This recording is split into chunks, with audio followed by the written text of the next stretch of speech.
So hello guys, most welcome back to our YouTube channel Gyan with Sachin. तो दोस्तों, आज के इस कंप्लीट वीडियो में हम बात करने वाले हैं polytechnic second semester back paper 2025 के बारे में, अप्लाइड फिजिक्स सेकंड के सिलेबस के बारे में, जिसमें हम बताएंगे कि आप सभी के कौन कौन से ऐसे इम्पॉर्टेंट क्वेश्चन हैं जो आप सभी अप्लाइड फिजिक्स सेकंड के लिए तैयार कर सकते हैं।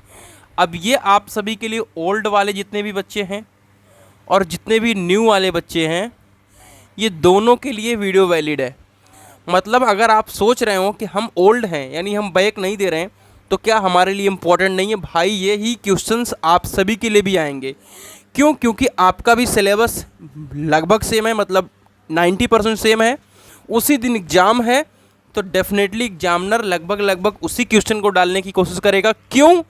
क्योंकि आपके अगले शिफ्ट यानी जो इलेक्ट्रिकल वाला शिफ्ट बन रहा है उसका एग्ज़ाम अलग होगा, तो उसमें भी क्वेश्चंस अपलोड करने हैं टीचरों को। तो इस बात का ध्यान रखें कि यही सारे इंपॉर्टेंट क्वेश्चन आप सभी के लिए भी इंपॉर्टेंट हो सकते हैं, तो यहाँ से काफ़ी अच्छा स्कोर कर सकते हैं। और बैक हटाने की जिम्मेदारी जैसा कि मैंने लिखा है, तो डेफिनेटली आप सभी के बैक हटाने की पूरी जिम्मेदारी मेरी तरफ से है। तो सभी इंपॉर्टेंट क्वेश्चन को आप लोग देख लीजिए। आइए, अगर आपने ज्ञान विद सचिन मोबाइल एप्लीकेशन को नहीं डाउनलोड किया है तो डाउनलोड कर लीजिए, क्योंकि यहीं पे पीवाईक्यू पेपर हो गए, महत्वपूर्ण प्रश्न के नोट्स हो गए। अगर आप सेकंड सेमेस्टर के छात्र हैं, ठीक है, सेकंड सेम के छात्र हैं, ध्यान से सुन लीजिएगा, तो आप सभी 99 रुपीज़ में सभी सब्जेक्ट के नोट्स, ऑल नोट्स आप प्राप्त कर सकते हैं इस ऐप से, हमारे प्ले स्टोर से डाउनलोड कर लीजिए। अब बात करते हैं कि सर मुझे तो सिर्फ बैक का चाहिए, ठीक है, तो उसके बारे में भी हम लोग समझेंगे। देखिए, हमने लिखा है ऑल बैक प्लस लीट, यानी लेटरल एंट्री का एग्ज़ाम जो होगा वो बैक पेपर के साथ होगा, यानी ओल्ड सिलेबस है ना, ठीक है। तो देखिए, अगर आप फिजिक्स सेकंड का नोट्स चाहिए तो आपको 35 रुपीज़ में इसी ज्ञान विद सचिन मोबाइल एप्लीकेशन पे अपलोड कर दिया है विथ पीवाईक्यू। 2018 से 2024 तक का हमने पीवाईक्यू पेपर भी लगे हाथ अपलोड कर दिया है। तो अगर आप सोच रहे हो कि सिर्फ नोट्स है, नहीं, सिर्फ नोट्स नहीं है, पीवाईक्यू पेपर के साथ हमने अप्लाइड फिजिक्स सेकंड का नोट्स दे रखा है। तो डेफिनेटली जाइए, 35 रुपीज़ मात्र आपको इन्वेस्ट करना है और अप्लाइड फिजिक्स के नोट्स को प्राप्त कीजिए, क्योंकि बहुत कुछ ऐसी चीज़ें हैं जो आपको डायरेक्ट नोट्स में मिल जाएंगी। आप बुक ढूंढोगे और सारी चीज़ें कन्फ्यूजन में रहोगे, तो इसलिए मैं यही रिकमेंड करूँगा कि अपनी तैयारी को फिजिक्स सेकंड को यहीं से कर सकते हो। तो जैसा कि मैंने बताया कि ये ऑल बैक पेपर, लीट वाले यानी लेटरल एंट्री वाले और न्यू, तीनों बच्चे इस वीडियो को देख सकते हैं, एलिजिबल हैं। लेकिन मोटा मोटी ये दोनों के लिए मोस्ट इम्पॉर्टेंट है, इसके लिए भी इम्पॉर्टेंट रहेगा। जो सबसे ज़्यादा क्वेश्चंस बनते हैं वो आपके लास्ट के 2 चैप्टर से बनते हैं, लास्ट के 2 चैप्टर से। जैसा कि मैं हर वीडियो में वार्निंग भी देता हूँ, ठीक है, हर वीडियो में वार्निंग देता हूँ, आपकी बैक तो है ही, ठीक है, आपकी बैक तो है ही, ऐसा नहीं मैं आपको परेशान कर रहा हूँ, ठीक है। मैं यही रिकमेंड करना चाहता हूँ, यही कहना चाहता हूँ कि अगर इस वीडियो को आप ध्यान से सुनोगे तो मेरे पर्सनल एनालिसिस के अकॉर्डिंग आप समझ पाओगे कि भाई कहाँ से क्वेश्चन से ज़्यादा पूछते हैं, कहाँ पर हमको टारगेट करना चाहिए बैक क्लियर करने के लिए, उन सब के बारे में बात करेंगे। तो जैसा कि हमने अपना पहला पॉइंट डिस्कस किया अभी आप सभी के सामने कि लास्ट के 2 चैप्टर बहुत ज़्यादा इंपॉर्टेंट है, वहीं से आप लोगों की बैक क्लियर हो जाएगी, वहीं से क्लियर हो जाएगी, वहीं से। लेकिन अब उसमें भी क्या ज़्यादा पढ़ना है वो भी बताऊंगा, ठीक है, टेंशन वाली बात नहीं है। आइए, जो चैप्टर नंबर 1 है मेरे प्यारे साथियों, ठीक है, इसमें wave motion and its application, ठीक है भाई, यहाँ से सिर्फ 2 मार्क्स वाले क्वेश्चन बनते हैं। कहाँ से? यहाँ से। बैक क्लियर कर रहे हो तो आपको 1 गुणे 10 वाला देखने को मिलेगा, 2 गुणे 5 देखने को मिलेगा, ठीक है, इस तरीके से आपको देखने को मिलेगा। मतलब शुरुआत के 10 1-1 नंबर के क्वेश्चन, फिर 2-2 नंबर के 5 क्वेश्चन, फिर 5-5 नंबर वाले मिलेंगे, ठीक है। तो आप सभी यहाँ पे free damped and forced oscillation, मतलब होता है दोलन, हिंदी में भी लिख दिया है। रेजोनेंस के बारे में पढ़ना है, क्वालिटी फैक्टर, ठीक है, और रिवर्बरेशंस यानी अनुरणन और अनुरणन काल से संबंधित शेवाइन का फॉर्मूला। तो ये 2 मार्क्स वाले इतने क्वेश्चंस जो हैं काफ़ी इंपॉर्टेंट है। इसमें इको वगैरह भी जोड़ सकते हो आप, इको को बारे में भी आप सभी देख सकते हो। तो ये यहाँ से एक लॉन्ग क्वेश्चन भी बनता है, बेसिकली वो बनता है आपके एसएचएम से लेकर, लेकिन एक्चुअल में बैक को गाइड कर रहा हूँ तो मैं उसे गाइड नहीं कर रहा हूँ। क्यों? क्योंकि आपको यही जितनी मेहनत एसएससीएम को समझने में करोगे उतना मैं थ्योरेटिकल सब्जेक्ट क्वेश्चंस बता दे रहा हूँ, उसको समझ लोगे तो बैक क्लियर हो जाएगी। आइए, तो ये हमारा पहला चैप्टर क्लियर हो गया। इन सब के बारे में मैंने नोट्स के अंदर प्रॉपरली डिस्कस कर रखा है, इसलिए कृपया करके जा कर के अपनी तैयारी को वहाँ से कर सकते हो। वेव ऑप्टिक्स बहुत झंझटी चैप्टर है, ये झंझटी चैप्टर मैं लिख दे रहा हूँ, ठीक है, बहुत झंझटी चैप्टर है। इंटरफ्रेंस और डिफ्रैक्शन, मतलब इंटरफ्रेंस का मतलब होता है व्यतिकरण, ठीक है, लिख भी दे रहा हूँ, और डिफ्रैक्शन का मतलब होता है विवर्तन, ठीक है। व्यतिकरण के बारे में नॉर्मली पूछेगा और आपसे कहेगा कि डबल स्लिट इंटरफ्रेंस के बारे में बताओ, डिफ्रैक्शन के बारे में पूछेगा और कहेगा सिंगल स्लिट डिफ्रैक्शन के बारे में बताओ। ये दोनों लॉन्ग क्वेश्चन है, ठीक है। तो देखिए मैंने इसको इसलिए रख दिया है, 2 क्वेश्चन ही पढ़ना है आप लोगों के लिए, क्योंकि ये लास्ट ईयर जो है ये इस चैप्टर से पूरा डब्बा गोल था, मतलब इस लास्ट ईयर इससे कुछ आया नहीं था। इसकी वजह से मैं पूरा कॉन्फिडेंस के साथ कह सकता हूँ कि इन दोनों में से एक क्वेश्चन बन जाएगा। अगर आपका लक ख़राब नहीं रहा तो इन दोनों में से एक क्वेश्चन बन जाएगा, ठीक है। कोई दिक्कत तो नहीं, कोई परेशानी तो नहीं मेरे प्यारे साथियों? नहीं, कोई परेशानी नहीं है। आइए, chapter number 3 electrostatics.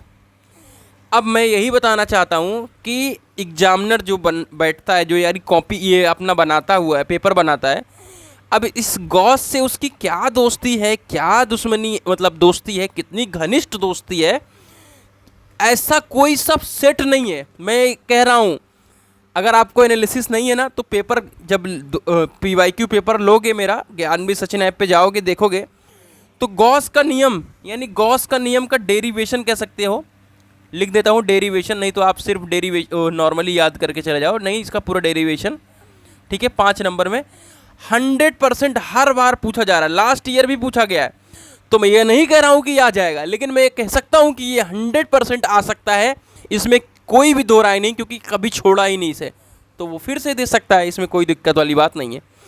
Coulombs law, देखिए अब गॉस लॉ बहुत ज़्यादा दे चुका, हो सकता है कि गॉस लॉ को हटा करके इसके जगह पे कूलाम्स लॉ दे दे, इस बात का भी ध्यान रखें। तीसरा इस चैप्टर से जो बनेगा वो कैपेसिटर, चाहे वो चार्जिंग और डिस्चार्जिंग। देखिए कैपेसिटर लास्ट ईयर पूछा गया है, लेकिन उसमें पूछा गया है प्लेट के बारे में, पैरेलल प्लेट के बारे में। तो मैं ये दावे के साथ कह सकता हूँ कि चार्जिंग और डिस्चार्जिंग ऑफ कैपेसिटर, यानी कैपेसिटर का मतलब होता है संधारित्र, ठीक है, लिखा भी हूँ। तो चार्जिंग और डिस्चार्जिंग ऑफ कैपेसिटर मैं श्योरिटी के साथ कह सकता हूँ कि पूछा जा सकता है, ठीक है भाई। +5 नंबर यहाँ से क्लियर कर लो, ठीक है। इतना सरल चैप्टर नहीं पाओगे, ठीक है, इतना सरल चैप्टर नहीं पाओगे, आप क्लियर कर लो। क्या क्या कह रहा हूँ क्लियर करने के लिए? मैं ये कह रहा हूँ मेरे प्यारे साथियों कि ये अगर चैप्टर नंबर 4 पढ़ लेते हो, और चैप्टर नंबर 4 में सिर्फ आपको व्हीट स्टोन ब्रिज और metre bridge 2 question, KCL KBL। अगर आप सेकेंड सेमेस्टर के छात्र हो, सेकेंड सेमेस्टर के तो आप छात्र नहीं हो क्योंकि बैक के देख रहे हो, अगर बैक वाले नहीं देख रहे हैं, अगर नॉर्मली बच्चे देख रहे हैं, तो उनको तो भैया KCL KBL पढ़ना ही है। क्यों? क्योंकि KCL KBL उनका पीछे ही नहीं छोड़ेगा, चाहे वो जनरल इंजीनियरिंग हो, जनरल इंजीनियरिंग नहीं, जो अभी FEEE चल रहा है उसमें भी है, ठीक है, तो इसको तो छोड़ना ही नहीं है। लेकिन अगर बैक वालों की बात करूँ तो सिर्फ 3 क्वेश्चन ही है, इन तीनों में से एक क्वेश्चन आना ही है, 5 नंबर फिक्स है। व्हीट स्टोन बहुत सरल है, मीटर ब्रिज भी बहुत सरल है, और KCL KBL भी बहुत सरल है। इन तीनों को बहुत शॉर्ट में विथ डायग्राम बहुत अच्छे से नोट्स के अंदर प्रिपेयर करके दिया हूँ। तो भैया आप लोग अगर चाहें, अगर अच्छा चाह रहे हैं, भला चाह रहे हैं, तो मैं यही कहूँगा कि जाइए इन तीनों को नोट्स के अंदर देखिए और अपनी कॉपी के अंदर शॉर्ट नोट्स बनाते हुए अपनी प्रिपरेशन कर लीजिए। फिक्स है, इसमें कोई दोहरा नहीं है, मैं गारंटी कह रहा हूँ कि आना ही है, ठीक है। आइए, अब जैसा कि मैंने बताया कि गॉस के साथ उसका दोस्ती था, इसके साथ घनिष्ठ दोस्ती है, फैराडे के साथ। एग्जामिनर का फैराडे के साथ घनिष्ठ दोस्ती है, इस फैराडे को डालना भूलता ही नहीं, ऐसा कोई सेट नहीं बनता जिसमें फैराडे चचा आए ना, ठीक है। तो मैं भैया फैराडे का इलेक्ट्रोमैग्नेटिक इंडक्शन लॉ जो है, इसको भाई भूल कर भी ना भूलना, भूल कर भी ना भूलना, ठीक है मेरे भैया।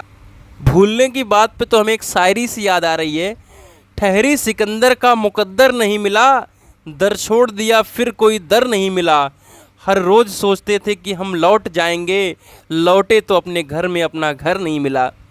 तो भैया फैराडे को, गॉस को आपको भूलना नहीं है, ठीक है। अब आप कहोगे कि भैया बायो सीवर्ट नियम को क्यों दे रहे हो? मैं यही कहना चाहता हूँ कि जैसे कि अपने यहाँ पे देखोगे तो गॉस का नियम बहुत बार पूछा गया, तो उसके जगह पे कूलाम्स चचा को दे सकता है। उसी तरह से मैं रिकमेंड करूँगा कि फैराडे चचा को बहुत बार दे चुका है, तो आपसे बायो सीवर्ट का नियम भी पूछ सकता है। तो इसकी भी प्रोबेबिलिटी उसी लेवल पे है जिस लेवल पे फैराडे की है। अब भैया ये जो मोस्ट इम्पॉर्टेंट क्वेश्चन है, मोस्ट इम्पॉर्टेंट क्वेश्चन है भाई, डाया, पैरा और जो है फेरो, इन तीनों के बीच में कभी अंतर पूछता है, कभी सेपरेटली पूछता है, ठीक है। 500% के क्वेश्चन है ये, ठीक है। मैं ऐसे कोई क्वेश्चन ही नहीं रखा हूँ जो ना पूछा जाने वाला हो, ठीक है। मेरा जितना पर्सनल एक्सपीरियंस है उसके आधार पे मैं इस क्वेश्चन को बता रहा हूँ। तो भाई इसको नोट्स के अंदर मैंने डिफ्रेंशिएट बहुत प्यार से करा है, 15-12 पॉइंटों में जा करके उठाओ और एक एक चीज़ को याद करो। ज्ञान विद सचिन ऐप का लिंक डिस्क्रिप्शन बॉक्स में दे रखा है, वहाँ से देखो और अच्छे से अपने तैयारी को कंप्लीट करो। जैसा कि मैंने हमेशा से कहा है कि वीडियो देखना आप सभी के लिए बहुत इंपॉर्टेंट हमेशा से रहा है और रहेगा भी। लास्ट का 2 चैप्टर ही बैक क्लियर करा देता है। लास्ट का 2 से 3 चैप्टर जो होता है, खास करके 2 चैप्टर मोस्ट इम्पॉर्टेंट है। कैसे? देखो यहाँ से तो 1 या 2 नंबर वाले क्वेश्चन भी बनते हैं और 5 नंबर वाले कम से कम 3 क्वेश्चन बनते हैं, ठीक है। आइए, सेमीकंडक्टर में हाफ वेव और फुल वेव रेक्टिफायर, भूलना मत वरना फिर शायरी बोलना पड़ेगा, उसे भूलना भी मत। ट्रांजिस्टर चचा को बिल्कुल मत भूलना, ठीक है, भूलना मत। ये तो 100% 105% लिख दूं, एलईडी को कोई रोक ही नहीं सकता, ठीक है। एलईडी को तो कोई रोक ही नहीं सकता मेरे भैया, एलईडी तो आना ही आना है, इसलिए एलईडी को बिना छोड़े मत जाना, ठीक है। चलो अगला हमारा है मॉडर्न फिजिक्स। जैसा कि मैंने इसमें कितने क्वेश्चन बताए? 3 में से 2 कहानी बनना है। रूबी लेजर, देखो ये भी जो मैं बता रहा हूँ ना लेजर, इसको भी भूल करके भी मत छोड़ना भाई। मैं बार बार प्रेशराइज करके कह रहा हूँ कि या तो आपसे पूछेगा कि लेजर क्या है, लेजर का किसी एक प्रकार बताओ, तब आपके पास स्वच्छंदता रहेगी, चाहे आप रूबी बताओ चाहे हीलियम नियॉन लेजर बताओ। ट्विस्ट की बात यह है कि लास्ट ईयर रूबी लेजर पूछा जा चुका है, तो हीलियम नियॉन लेजर को आप प्रायोरिटी दोगे, उसके बाद आप रूबी लेजर को पढ़ोगे, लेकिन पढ़ोगे दोनों और लेजर के बारे में पढ़ोगे। 5 नंबर फ्री का मिल रहा है, क्यों छोड़ना? ऑप्टिकल फाइबर फ्री का 5 नंबर है। अब ऑप्टिकल फाइबर के अंदर जितने भी टॉपिक हमने नोट्स के अंदर मेंशन कर रखे हैं उतना आप पढ़ लेना, लेजर दोनों पढ़ लेना, एलईडी तीनों ये हो गया, 15 नंबर फिक्स है तुम्हारा ये। अब इन दोनों में से हाफ वेव, फुल रेक्टिफायर और ट्रांजिस्टर 20 नंबर हो गया, ठीक है। डाया, पैरे और फैराडे और बायो सीवर्ट में एक क्वेश्चन, 30 हो गया। आपका Wheatstone bridge, metre bridge और केसीएल केबीएल में एक क्वेश्चन, 30 नंबर हो गया। गॉस का नियम, कूलाम का नियम और कैपेसिटर में 1 नंबर, एक क्वेश्चन, 35 नंबर हो गया। बाकी इन सब की तो मैं वैल्यू ही नहीं कर रहा अभी। 35 नंबर में अगर एग्जामिनर इतना ही आप 8-7-8 क्वेश्चन पढ़ रहे हो, आपका ढंग से पूछ ले तो आपका काम बन जाएगा। लेकिन कभी कभी क्या होता है, आपका लक खराब होता है और मेरा भी खराब होता है, एग्जामिनर बड़ा टेढ़ा मिल जाता है, ठीक है। लेकिन इन सब को पढ़ के जाना, मैं आप भगवान से भी यही दुआ करूँगा और एग्जामिनर से भी यही दुआ करूँगा कि मेरे भाई सब इतना अच्छा पेपर बनाओ कि सबका हो जाए यार भला। इतना भी मतलब झगड़ा करके किसी से मत बनाओ कि सबका भला ना करो। तो कृपया करके अच्छा पेपर बनाओ और भगवान से भी ये दुआ करूँगा कि सब अच्छे से पास हो जाएं। लेकिन हाँ, उसके लिए पढ़ना पड़ेगा और जाइए नोट्स को लीजिए और अपनी प्रिपरेशन को शुरू कीजिए। तो मिलते हैं एक नई वीडियो के साथ, तब तक के लिए bye bye, take care, love you all.